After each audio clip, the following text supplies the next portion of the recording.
오늘은 각 기관 총회가 있습니다. 교회는 예수 그리스도를 구원자로 믿는 사람을 일컫기도 하지만 더 크게 그런 믿는 자의 모임을 또한 교회라 그렇게 말합니다. 그래서 교회는 다양한 사람들이 모여 있습니다. 이러한 다양한 사람들이 모인 교회가 교회로서의 사명을 잘 감당하기 위해서는 조직이 필요합니다. 기본적으로 교회에서 설교와 재반 운영을 담당하는 담임 목사가 있습니다. 그런데 담임 목사가 아무리 능력이 뛰어나다고 할지라도 인간으로서의 한계가 있습니다. 큰 배를 움직이는데 선장 한 사람만 있으면 되지가 않지요. 항해사도 필요하고 기관장도 필요하고 갑판장도 필요하며 기타 많은 사람들이 있어야 배가 움직입니다. 비행기도 마찬가지고 물건을 생산하는 공장도 마찬가지며 국가나 단체도 마찬가지며 교회 역시도 마찬가지입니다. 그래서 교회도 목사가 혼자서 교회 모든 일을 다 하지 못하기 때문에 구역을 조직하고 기관을 조직하는 것입니다. 교회의 가장 작은 조직이 바로 구역입니다. 그래서 구역을 영어로 셀이라 부르는 이유가 바로 여기 있습니다.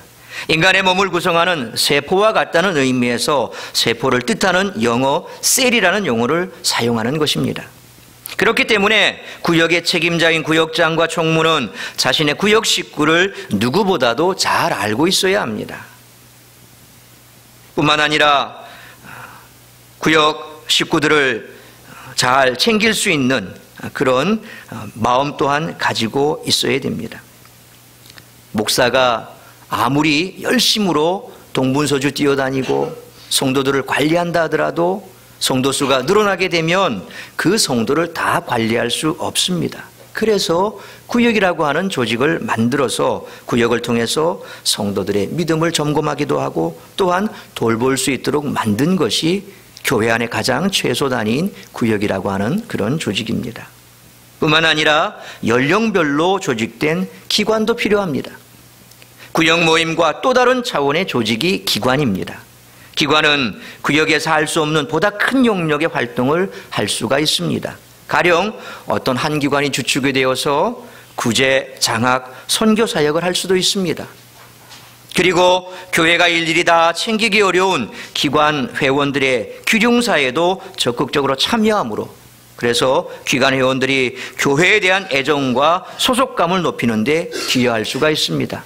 그래서 교회 안에서 구역과 기관만 잘 활성화돼도 담임 목사의 일이 거의 80~90%가 떨어집니다.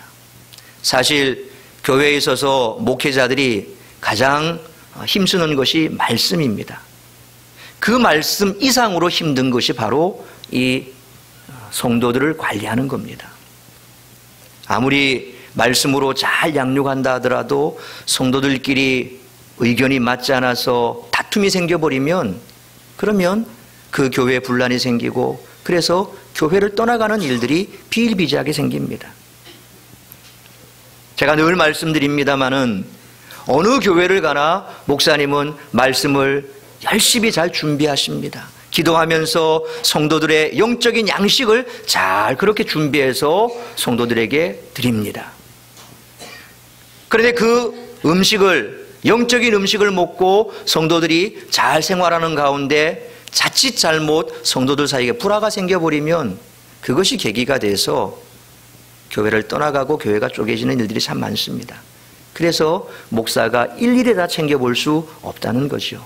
그래서 구역 식구들이 정말 힘든 구역원들을 잘 보살펴주고 그리고 또 기관을 통해서 그 기관에 기륭사가 있으면 모든 기관원들이 마음을 합쳐서 살펴봐주고 붙들어주고 그러면 2중 3중으로 그것이 성도들을 나가지 못하도록 혹은 교회를 떠나지 못하도록 혹은 교회에 정을 붙이도록 가장 중요한 교회의 한 식구가 될 수 있도록 만들어주는 역할을 하는 것이 바로 구역과 기관이라는 겁니다.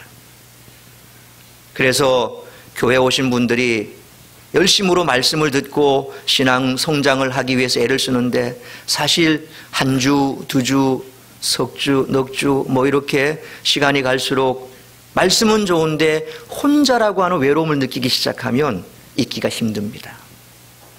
왜냐하면 신앙은 관계가 중요하기 때문에 그렇거든요. 하나님과의 나와의 관계는 무엇보다도 참 좋습니다. 그런데 주변에 나를 붙들어줄 인간의 따뜻한 손길이 우리에겐 필요합니다. 하나님은 가정을 주셨고 교회를 세우신 이유도 그겁니다. 교회 안에 목사를 통해서 말씀을 전파하지만 그러나 그것만으로는 부족하다는 겁니다. 그래서 초대교회에서도 7 집사를 세워서 그들을 통해서 구제하고 또한 교회를 운영하게끔 만든 이유가 바로 거기에 있다는 겁니다.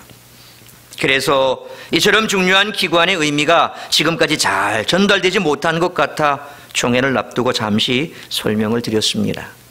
오늘 총회를 하실 때 한 사람도 빠짐없이 기관 총회에 임해 주시길 바랍니다. 오늘 보시는 대로 굉장히 많은 분들이 오늘 또 등록을 하셨습니다. 그래서 여러분 책상 앞뒤에 보면 연령표가 있습니다. 몇 기관 연령표가 있습니다. 주보에도 다 나와 있습니다. 오늘 등록하신 분도 주저하지 마시고 자기 연령대에 맞는 기관에 찾아가시면 됩니다. 미혼이시고 결혼 안 하셨으면 2청년 내지는 1청년입니다. 30대 미만이면 2청년입니다. 그러니까 2청년은 밑에 4층 교육관에서 하면 됩니다. 그러니까 대체적으로 저희 교회는 뭐 청년들이 많이 등록을 하는데 그래서 30대 미만 미혼 청년들은 밑에 4층으로 가시면 되고 30대부터 그 이후 미혼 청년 남녀는 30대 넘어간 청년 남녀는 1청년입니다. 그래서 그렇게 가시면 됩니다. 주저하지 마시고 모두가 다 총회에 참석하시길 바랍니다. 지금까지 사실 유명무실했던 기관이 정말 잘 활성화됐으면 좋겠습니다. 새롭게 편성되는 구역도 마찬가지입니다. 교회 속의 작은 교회로 잘 움직여질 수 있도록 모든 성도들이 힘써 주셔야 됩니다. 목사 혼자서 애쓴다고 교회가 되는 게 아닙니다. 구역장 혼자서 힘쓴다고 교회가 되는 것 아닙니다. 기관장 혼자서 애쓴다고 회장 혼자서 애쓴다고 기관이 잘 되는 것 아닙니다. 뽑아줬으면 세워줬으면 도와줘야 됩니다. 여러분이 목사를 세워줬으면 목사의 말을 잘 따라서 교회가 하나 되도록 애를 써 주셔야 하듯이 목사가 교회 위에 세운 구역장과 또한 여러분들 손으로 뽑은 회장, 임원들 그들의 말에 그들이 하는 일에 적극적으로 동참해 주는 것 그것이 바로 우리들이 해야 됩니다.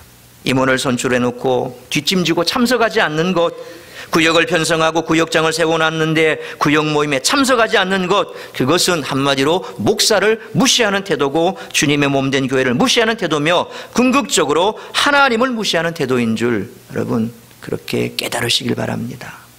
제가 지금까지 이렇게 강하게 얘기한 적 한 번도 없습니다.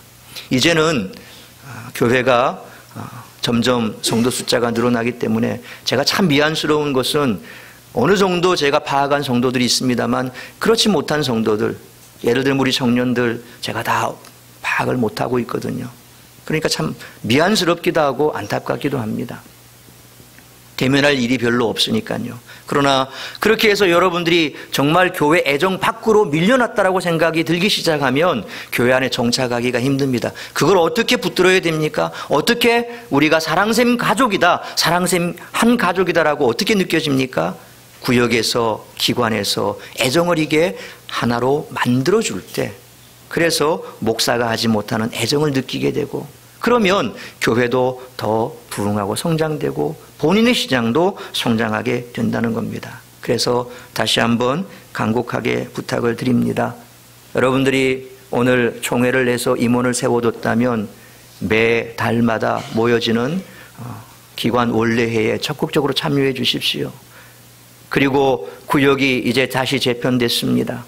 구역 모임을 하자고 총무가 전화가 오고 그리고 날짜를 정해서 구역 모임할 시간이 되면 여러분 다 열일 제쳐놓고 구역 모임에 가십시오. 한 번, 두 번 가서 모이기 시작하면 그러면 마음도 열려지고 여러분들이 일주일 내내 그냥 바깥에서 내놓은 자식처럼 있는 것이 아니라 은혜 가운데 나를 위해 기도하는 우리 구역 식구가 있고 한 달에 한 번 모이는 기관 원래회를 통해서 내가 이 교회에 소속이 되어 있구나 그런 소속감도 가지게 되어 있습니다.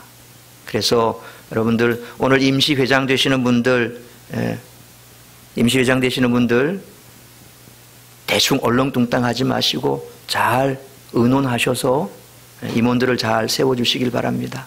그렇게 하셔서 정말 우리 몸의 세포가 건강해야 몸이 건강할 수 있듯이 교회는 구역과 기관이 활성되어야 건강한 교회가 될 수 있음을 항상 잊지 않고 적극적으로 구역 모임과 기관 모임에 힘쓸 수 있는 여러분 모두가 될 수 있기를 주의 이름으로 축원합니다. 각설하고 어떤 스님이 강연에 참석한 어느 여성이 10년 전에 교통사고로 갑자기 돌아가신 어머니가 정말 극락에 갔는지 정말 극락이 있는지 도무지 궁금해서 견딜 수가 없어서 자신의 두 언니들을 데리고 세 자매가 함께 강연장에 왔습니다. 그런데 재미있는 것은 그 질문에 대한 스님의 대답이 걸작입니다. 다짜고짜 자매가 그런 질문을 하니까 그 자매를 세워놓고 자 이제 나를 따라하세요 하면서 믿는 자에게 복이 있나니 천국이 너희 것임이라. 갑자기 장내가 웃음바다로 터졌습니다. 이 여성도 그냥 스님이 따라하라고 하니까 따라했습니다. 믿는 자에게 복이 있나니 천국이 너희 것임이요. 한참을 따라하다가도 그 여인도 그냥 폭소를 터뜨리고 말았습니다.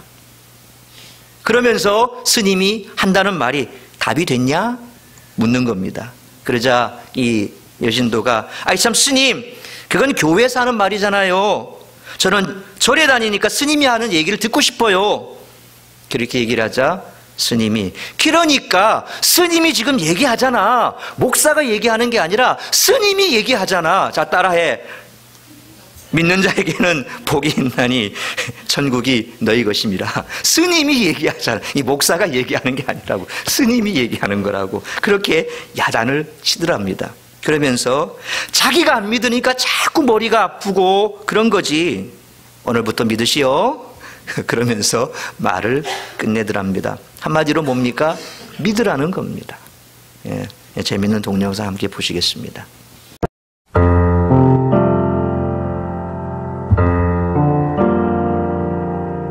네. 안녕하십니까? 네네. 저는 스님의 명쾌한 답변을 듣고 싶어서 저희 언니들과 함께 왔는데요. 제가 대표해서 궁금한 거를 질문 드리겠습니다. 저는 내년이면 10년이 되는데 저희 친정 어머니께서 갑작스러운 사고로 돌아가셨는데요. 엄마를 그 49제로 절에서 모셨는데 네. 우리가 이렇게 힘들 때나 지금도 마찬가지지만 친정 시댁에서의 어떤 일이나 아니면 남편에 의해서 이렇게 힘들 때마다 친정 엄마를 생각하면서 저희 언니들과 함께 울기도 합니다. 제가 그때 극락 왕생을 기도하면서 절을 많이 했는데요. 정말로 궁금한 건 정말 극락이 있는지 정말로 저희 엄마가 거기 계셔서 기다리고 계시는지 정말 오늘 스님께 저희 세자매의 그런 희망스러운 답변을 듣고 가고 싶습니다. 그래서 셋이 모아 그래 왔어요.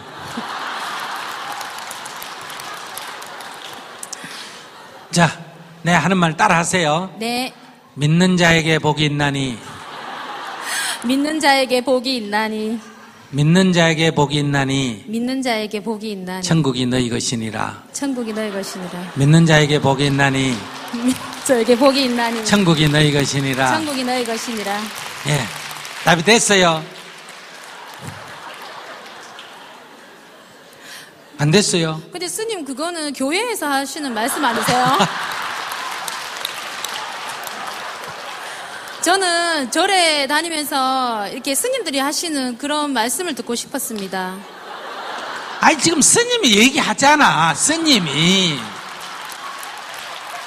아니 스님이 얘기했는데 목사가 얘기한 얘기도 아닌데 왜 그래?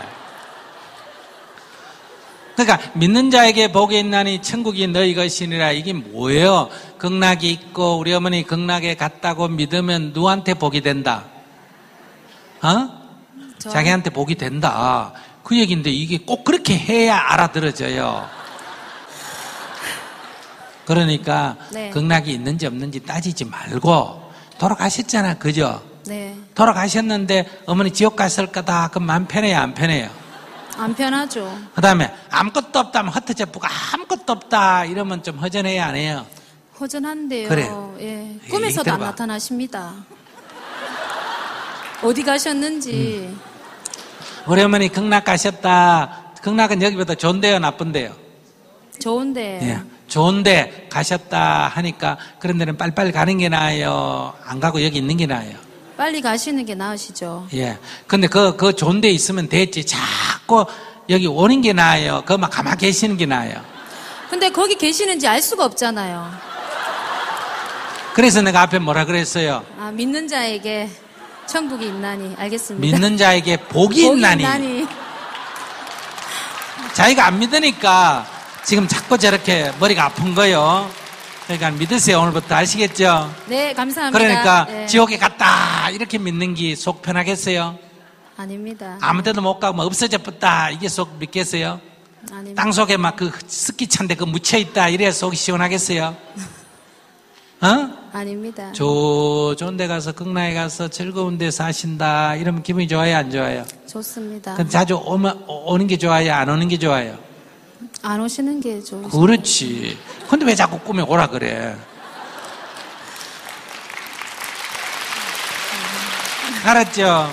네. 그러니까 자꾸 그리워하면 자꾸 와요. 자꾸 오면 어떻게 되나? 거기에 못 붙어 있고 자꾸 여기 오면 온다고 육신이 있어 돌아올 수도 없잖아, 그죠? 그럼 떠돌이 귀신데 그걸 갖다 무주고원이라 그래.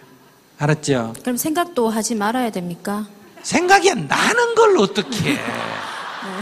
생각이 나더라도 네. 그냥 나는 대로 내버려 두지. 골똘히 생각하지 마라. 그러면 부르는 게 된다 이 말이에요. 아, 그래서 나 따라 한번 해보세요. 네. 엄마 잘 가. 엄마 잘 가. 안녕. 안녕. 아이 뒤끝이 올라가야 된다니까. 안녕. 예. 엄마 잘 가. 안녕. 엄마 잘 가요. 안녕. 네. 그러고 끝내세요. 알았지? 네, 감사합니다. 오늘 네. 저희 세 자매는 희망을 갖고 집으로 가겠습니다. 감사합니다. 네.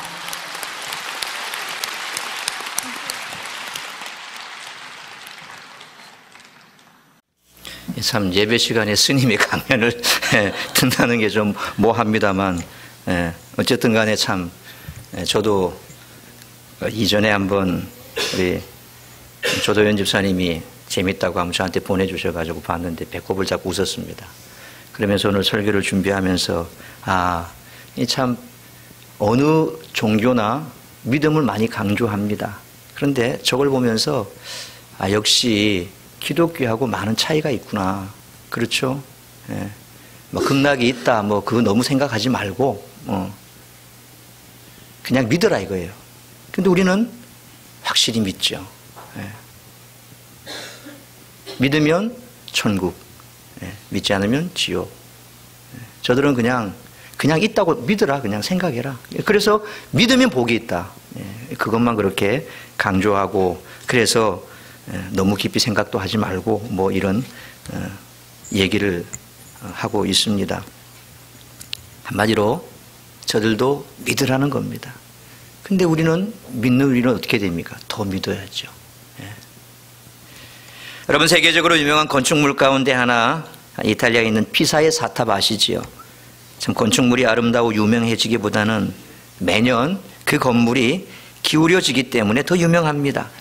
피사의 사탑은 1년에 약 1mm 정도 기울어진다고 합니다. 이게 1350년에 완공된 뒤 현재 약 5m 정도가 기울어졌다고 합니다. 그래서 과학의 힘을 동원해서 더 이상 기울어지지 않도록 그걸 막고서 그래서 멈추기에서 약 26cm, 5m 기울어진 것을 막고 다시 26cm 정도를 회복시켰다고 합니다. 피사의 사탑이 기울어지는 이유는 건물의 무게를 지반이 이기지 못하기 때문입니다. 그러니까 튼튼한 지반 위에 건물이 세워지면 이게 기울어질 일이 없는데 이 지반이 약하니까 자꾸 이렇게 기울어지는 거지요. 어떤 건축물이든 그 기초가 튼튼해야 어떤 환경의 변화에도 견뎌낸다는 겁니다. 여러분, 미국의 맨하탄 가보면 100층이 넘는 빌딩들이 즐비하게 서 있습니다. 이 맨하탄 그 중심가에 서 있는 100층이 넘는 이 초고층 빌딩들이 어떻게 그렇게 서 있을 수 있는가? 맨하탄 지반이 바로 안반 지반으로 되어 있다고 합니다. 그래서 이 안반을 뚫고 기초를 놓으니까 높은 건물이 들어서도 흔들림이 없는 겁니다. 이처럼 집을 지을 때 기초는 매우 중요합니다. 바울은 오늘 본문에서 믿음 생활을 집 짓는 것에 비유하고 있습니다. 특히 고린도서 3장 9절에서는 교회는 하나님의 집이라고 말하면서 교회를 잘 지으려면 건축에서 배워야 하는 점을 강조하고 있습니다. 집을 제대로 지으려면 세 가지를 반드시 명심해야 됩니다. 첫째, 집을 짓는 터, 곧 기초공사를 튼튼히 해야 합니다. 기초공사를 튼튼하게 하지 않고 집을 지으면 시간이 가면서 건물에 균열이 생기고 외부의 조그만 충격에도 무너지고 맙니다. 건물을 짓는 데 있어 기초공사가 중요하다는 것은 아무리 강조해도 부족함이 없습니다. 바울은 이 부분을 오늘 본문 10절로 11절 말씀에서 더욱 강조하고 있습니다. 우리 10절에서 11절 말씀 같이 한번 읽습니다. 시작. 내게 주신 하나님의 은혜를 따라 내가 지혜로운 건축자와 같이 토를 닦아두매 다른 이가 그 위에 세우나 그러나 각각 어떻게 그 위에 세울까를 조심할지니라. 이 닦아둔 것 외에 능히 다른 터를 닦아둘 자가 없으니 이 터는 곧 예수 그리스도라. 교회는 예수님이 계시지 않으면 교회가 아닙니다. 교회는 예수님의 정신을 중심으로 이루어질 때 교회다운 교회가 될 수가 있습니다. 왜 이단을 질타합니까? 그들도 하나님, 예수님, 성령님을 말합니다. 그러나 왜 그들을 이단이라고 말하며 그들을 질타합니까?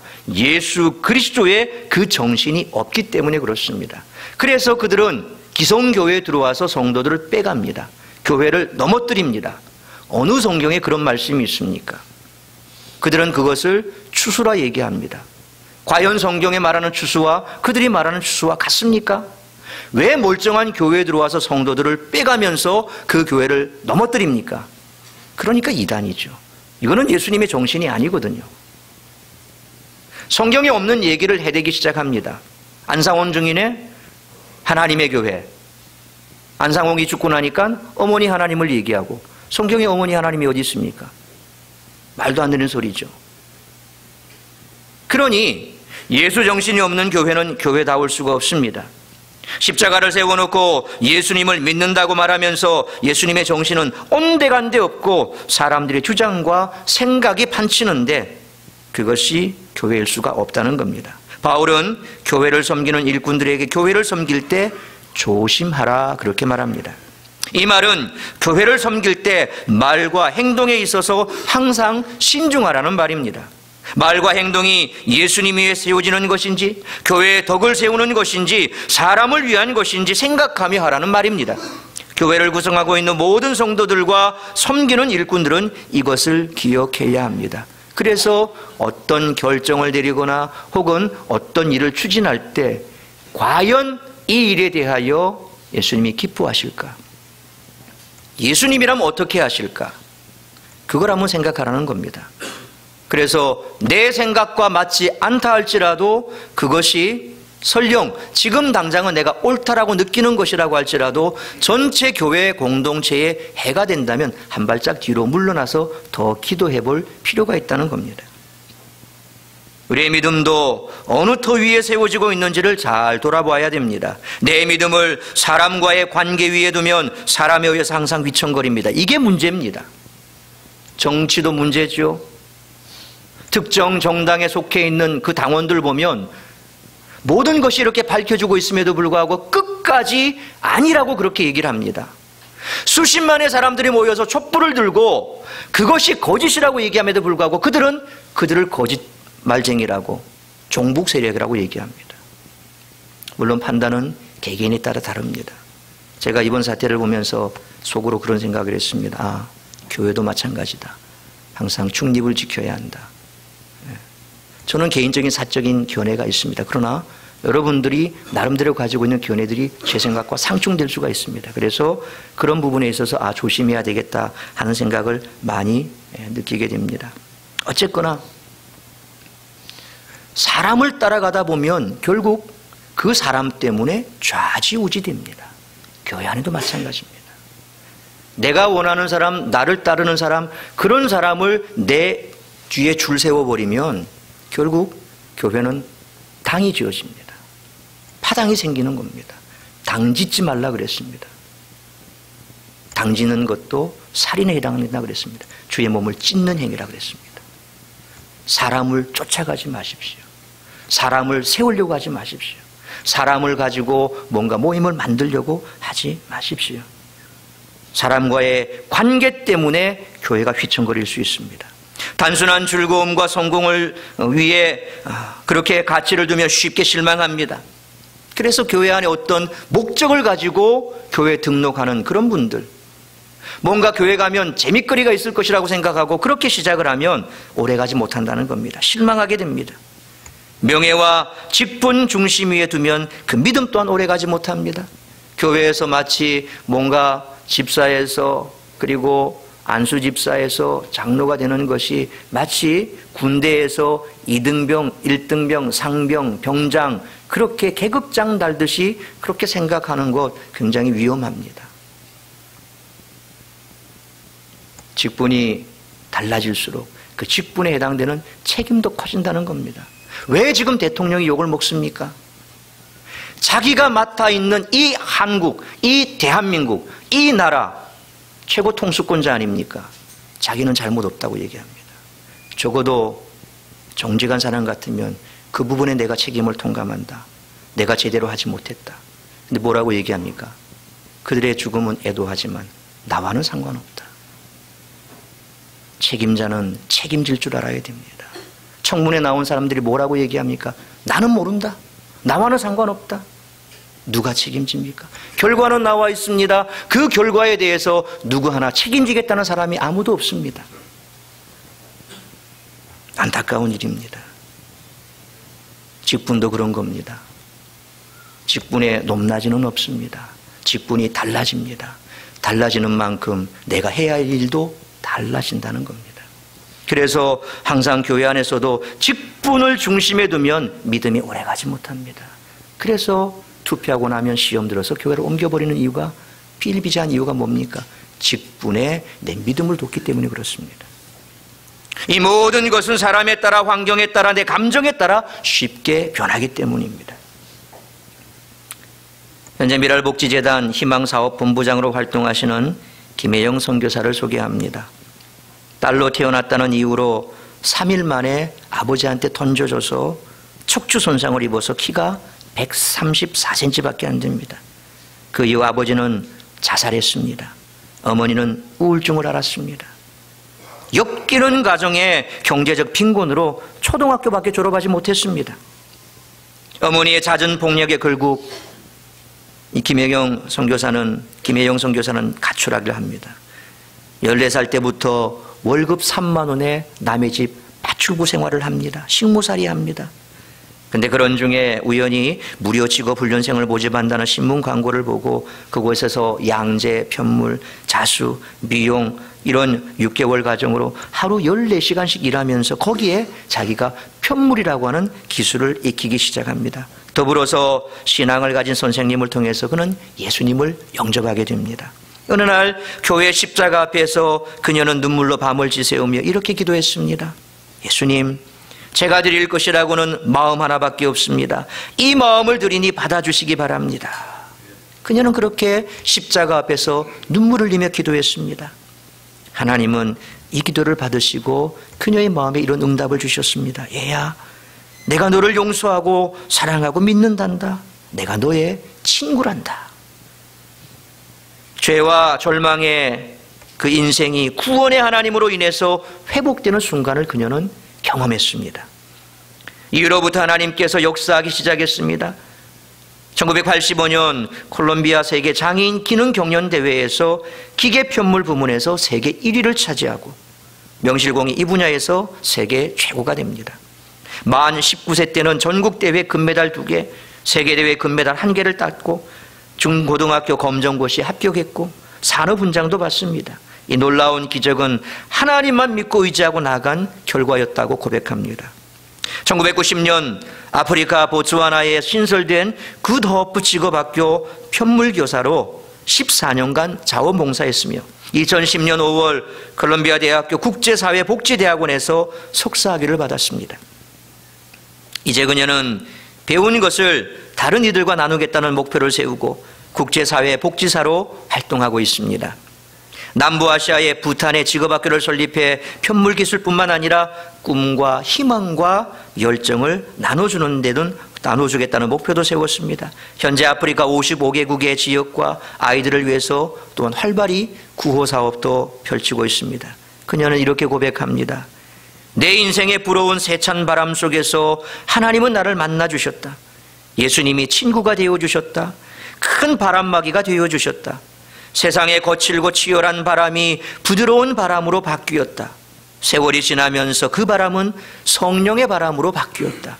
성령의 바람이 오늘도 내 인생을 휘날리고 있다. 그렇게 고백합니다. 변하는 것 위에 믿음의 건물을 쌓으면 쉽게 흔들리고 무너집니다.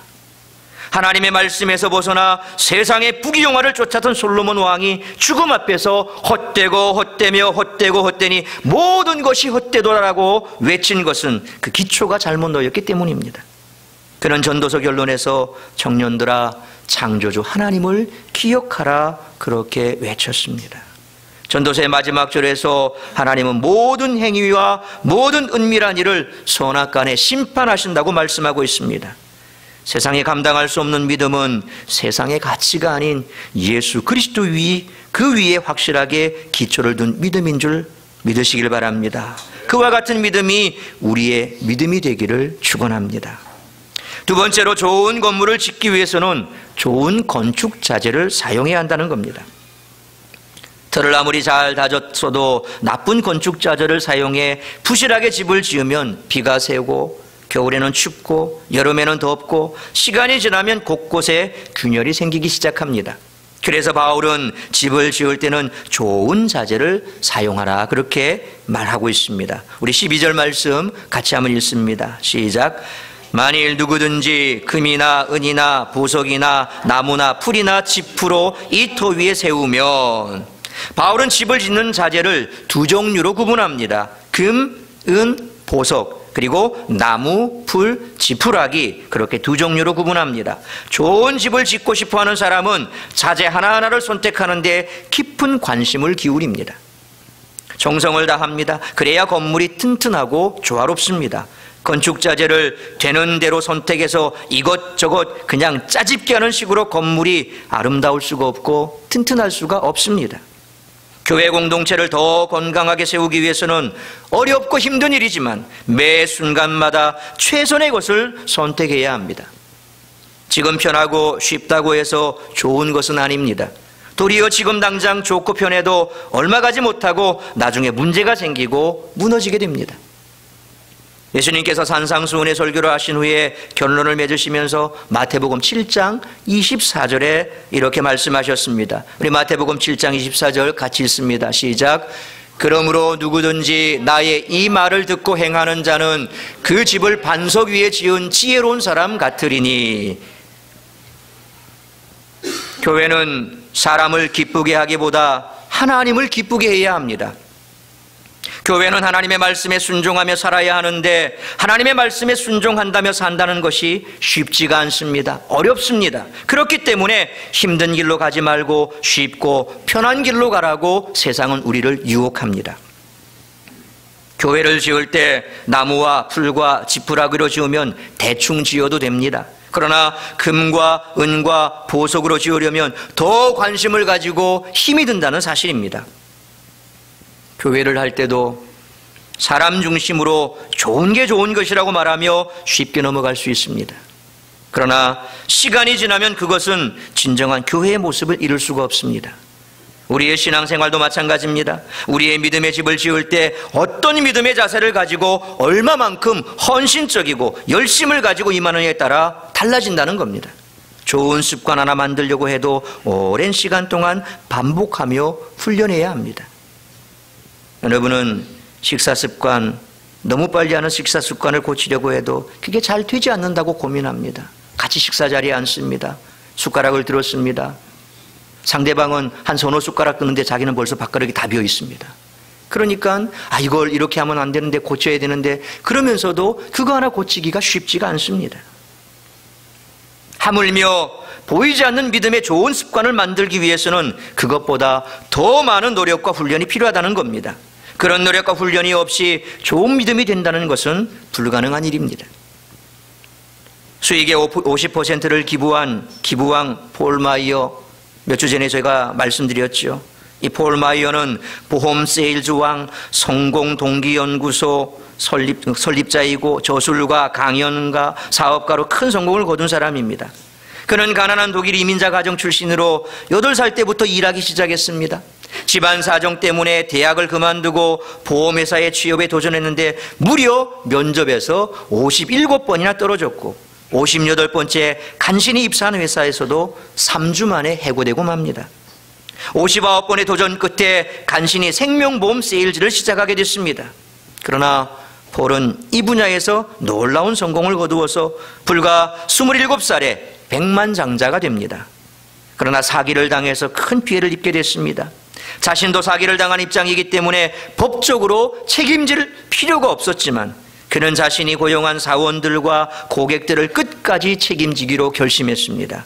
100만 달러가 넘는 재산을 가지고 있었지만 모든 문제를 해결하고 나니까 도리어 10만 달러 정도의 빚을 지게 됐습니다. 그러나 사원들과 고객들을 위해서 최선을 다한 폴 마이어를 하나님은 크게 축복하셨습니다. 자신의 성공 방법을 나누고자 자기개발 프로그램을 만들었는데 이것이 바로 성공동기연구소 SMI라고 합니다. Success Motivation Institute. 그래서 SMI입니다.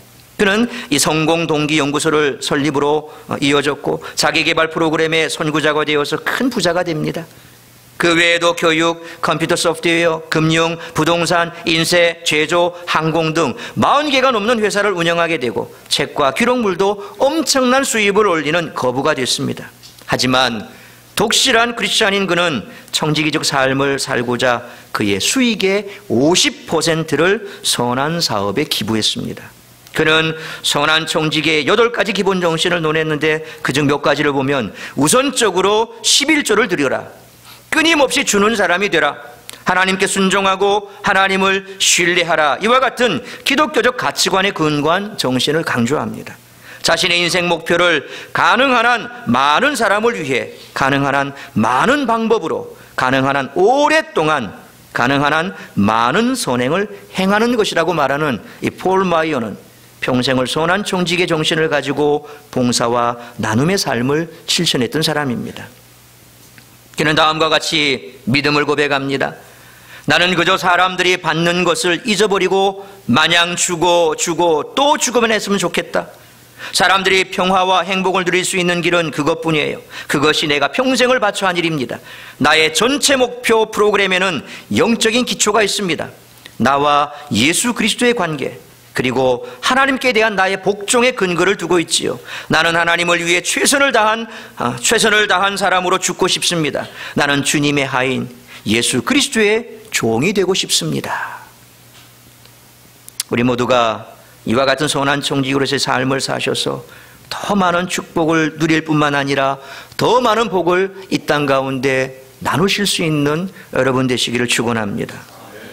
이를 위해서 하나님은 경건의 훈련을 쌓으라고 말씀합니다. 경건은 쉽게 이룰 수 있는 것이 아닙니다. 새벽기도, 큐티, 예배, 이 모든 것은 훈련을 통해서 이루어지는 것입니다. 적당하게 모양만 갖추고 생색을 내는 수준으로 집을 지으면 그 집은 오래가지 못하고 조금만 힘든 일이 있어도 균열이 생기고 무너지는 것처럼 믿음의 집도 마찬가지입니다. 그래서 요즘 우리 청년들 가운데 새벽 예배 오는 청년들이 있습니다. 오늘은 내가 나머지는 다 이름을 알겠는데 한 청년은 내가 이름을 잘 모르겠더라고요. 그래서 나오면서 이름을 물어봤습니다. 그리고 뒤에서 계속해서 쑥쑥쑥 청년들이 들어오더라고요. 예배를 마치고 나서 혼자 기도하면서 그런 기도를 해봤습니다. 저들이 왜 여기 왔는지 분명 뭔가 이유가 있을 텐데, 그러나 하나님께서 저들을 통해서 역사하셔서 먼저 저들이 믿음이 갖게 하여 주옵소서. 믿음으로 기대하게 하여 주옵소서. 그냥 멍하니 앉아있다가 시간만 때우고 가는 것이 아니라 정말 왔기 때문에 믿음을 가지고 기도하고 돌아가게 해달라고. 그러면서 한 가지 덧붙여 또 그런 기도를 드렸습니다. 하나님, 살아계신 하나님을 체험케 해 주옵소서. 저들이 지금 간절히 소망하는 것, 하나님 그것을 통해서 살아계신 하나님을 체험케 하여 주옵소서. 그래서 그들이 믿는 자가 되게 하여 주옵소서. 요즘 우리 청년들을 제가 이름을 일일이 다 부르면서 기도했으면 좋겠는데 뭐 이름을 모르는 청년들이 가끔씩 있으니까 뭐 아는 청년 몇몇만 이름 부르기가 뭐해서 그래서 뭉뚱그려서 그렇게 그냥 기도해주고 마는데 제 마음속에는 그런 마음이 있습니다.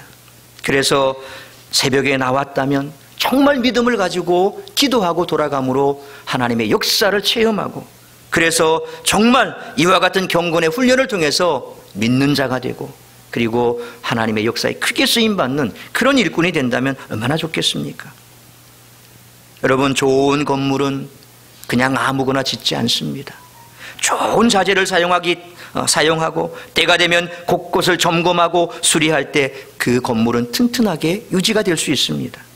행복한 교회와 모든 성도들이 믿음의 집을 지을 때도 하나님 안에서 정성과 힘을 다하는 믿음의 자재를 가지고 집을 지어 하나님의 영광 되시기를 주의 이름으로 축원합니다. 세 번째로 제대로 된 준공 검사를 받아야 됩니다. 일반 건축물은 공사가 다 끝나고 나면 관련 관공서로부터 준공 검사를 받습니다. 설계대로 공사가 되었는지 부실 공사는 하지 않았는지 일일이 준공 검사를 받아야 됩니다. 물론 이 준공 검사도 때로는 부실 준공 검사가 될 수도 있습니다. 마찬가지로 우리의 믿음의 집도 준공 검사를 받을 때가 반드시 온다고 성경은 말씀합니다. 우리 13절로 15절 말씀 같이 한번 읽습니다. 시작. 각 사람의 공적이 나타날 터인데 그날이 공적을 밝히리니 이는 불로 나타내고 그 불이 각 사람의 공적이 어떠한 것을 시험할 것임이라. 만일 누구든지 그 위에 세운 공적이 그대로 있으면 상을 받고 누구든지 그 공적이 불타면 해를 받으리니 그러나 자신은 구원을 받되 불 가운데서 받은 것 같으리라. 여기서 공적은 노력하고 수고해서 이뤄낸 결과를 말합니다. 여러분이 평생 동안 살아가면서 일궈낸 그게 공적입니다. 그리고 여기에서 강조하는 단어가 뭡니까? 그날에 라고 하는 단어입니다. 불이 임하는 날입니다. 다시 말하면 심판의 날입니다. 개인과 가정 그리고 교회, 나라 모든 일에 있어서 역사적인 심판, 종말적인 심판이 꼭 있다는 사실입니다. 심판의 날에 불이 임하여 믿음의 집에 임할 것인데 그때 불에 의해 한순간에 타서 없어지는 집이 있고 불에 견디는 집이 있을 것이라 그렇게 말씀합니다. 불의 심판에 집이 그대로 있으면 상을 받고 집이 타버리면 구원을 받되 부끄러운 구원을 받게 된다는 그런 말씀입니다. 교회가 믿음의 집을 제대로 지었는지는 어려움이 닥쳤을 때 알 수가 있습니다. 제대로 된 지어진 믿음의 교회는 크게 흔들림 없이 그 어려움을 이겨냅니다. 교회를 진정으로 사랑하는 모습을 보이게 됩니다. 개인적으로도 어려운 일을 당했을 때 어떤 모습으로 그 고난 앞에서 서는가를 보면 그의 믿음의 집이 금과 은, 보석으로 지어져 있는지 나무와 풀과 지푸라기로 지어져 있는지를 알 수가 있습니다. 샌프란시스코 로스알데 힐이라고 하는 작은 동네에 존이라고 하는 우편 배달부가 있었습니다. 그는 무려 80km를 거리를 달하는 그 거리를 오가면서 기계적으로 우편물을 배달하고 있었을 뿐이었습니다. 뜨겁고 건조한 오후 한때 길은 휘몰아치는 바람으로 뿌연 먼지를 날리고 걷잡을 수 없이 솟아오르는 그 먼지를 다 마셔야 됩니다. 그런데 그것은 그로 하여금 전혀 뜻밖의 생각을 떠올리게 했습니다. 어쩌면 나는 내 직업을 그만두지 않는 한 죽을 때까지 이 흙먼지를 마시며 살아야 할지도 몰라. 내 인생이 이렇게 끝나버리고 마는 것이 아닐까? 내가 살아온 삶의 의미는 무엇일까? 그는 그렇게 자신의 의미를 되돌아봤습니다. 쳇바퀴와도 같은 삶의 반복으로부터 돌파구를 찾아야겠다 그는 결심했습니다. 이럴 게 아니라 이 황폐한 길에 꽃씨를 뿌려보자. 내게 주어진 일과 함께 한번 삶을 아름답게 만들어보자. 그는 그렇게 결심했습니다. 그 이후 그는 우편물을 가득 담은 가방 한 켠에 꽃씨를 담은 가방을 가지고 양쪽 길에 꽃씨를 뿌리기 시작했습니다. 봄, 여름, 가을, 겨울 하루도 그러지 않고, 왜냐하면 매일 출근해야 되니까요. 그렇게 하루도 그러지 않고 계속해서 길가에 꽃씨를 뿌리기 시작했습니다. 해가 거듭되면서 봄이 되고 씨가 땅속에 들어가서 싹이 납니다. 여름이 되고 비가 오고 비를 맞고 가을이 되니까 꽃이 피기 시작합니다. 양쪽 길에 꽃이 하나 둘씩 피기 시작합니다. 우편물을 배달하는 날이면 그 꽃길을 생각하면 너무너무 마음이 설레고 기쁩니다. 봄, 여름, 가을, 겨울 사시사철 꽃들은 쉬지 않고 그가 뿌린 그 꽃에서 싹이 나고 꽃이 피납니다. 80여 킬로미터 떨어진 펼쳐진 그 꽃들은 거리를 아름답게 꾸며줬을 뿐만 아니라 지나가는 사람들의 마음 또한 풍요롭고 기쁨으로 가득 차게 해주었습니다. 그의 삶은 더 이상 무료하거나 의미 없는 것이 아니었습니다. 마을 주민 역시 이 80km의 거리에 이어진 울긋불긋 형형색색의 꽃길에서 우표 배달을 하는 한 폭의 수채화 같은 이 좌안의 뒷모습을 바라보며 그들 역시도 우리도 이 길을 갖고 와야지. 내가 사는 그 동네인데. 그러면서 그들도 주머니에 꽃씨를 넣어 다니면서 뿌리기 시작했습니다. 한 사람의 씨 뿌림이 아름다운 열매를 맺는 모습으로 나타났던 것입니다. 사랑하는 성도 여러분, 집을 제대로 지으려면 첫째로 기초를 튼튼하게 해야 하고, 둘째로 좋은 자재를 사용해야 하며, 셋째로 제대로 된 준공검사를 받아야 한다고 했습니다. 예수 그리스도를 영접한 저와 여러분 한 사람 한 사람이 바로 교회입니다. 이 교회는 믿음의 터 위에 세워져야만 합니다. 튼튼한 믿음의 터 위에 세워진 저와 여러분들이 모여서 사랑샘 교회가 된 줄로 믿습니다. 그래서 히브리서 11장 1절로 3절에 이렇게 말씀합니다. 우리 같이 읽습니다. 시작. 믿음은 바라는 것들의 실상이요 보이지 않는 것들의 증거니 선진들이 이로써 증거를 얻었느니라. 믿음으로 모든 세계가 하나님의 말씀으로 지어진 줄을 우리가 아나니 보이는 것은 나타난 것으로 말미암아 된 것이 아니니라. 오늘 히브리서 11장 1절로 3절 이 말씀처럼 2016년 한 해 동안 우리가 얼마나 이 믿음의 터 위에 교회를 세워왔는지 점검해 보시길 바랍니다. 새해를 준비하면서 어떠한 상황에서도 흔들림 없는 믿음의 터 위에서 말씀의 순종이라고 하는 좋은 자재로 우리 사랑샘 교회를 지어나가야겠다는 그런 결단이 있기를 축원합니다. 사랑샘 교회가 교회의 사명을 잘 감당할 수 있도록 저와 여러분 모두가 이 교회의 기둥 같은 일꾼들이 다 될 수 있기를 주의 이름으로 축원합니다. 기도하겠습니다.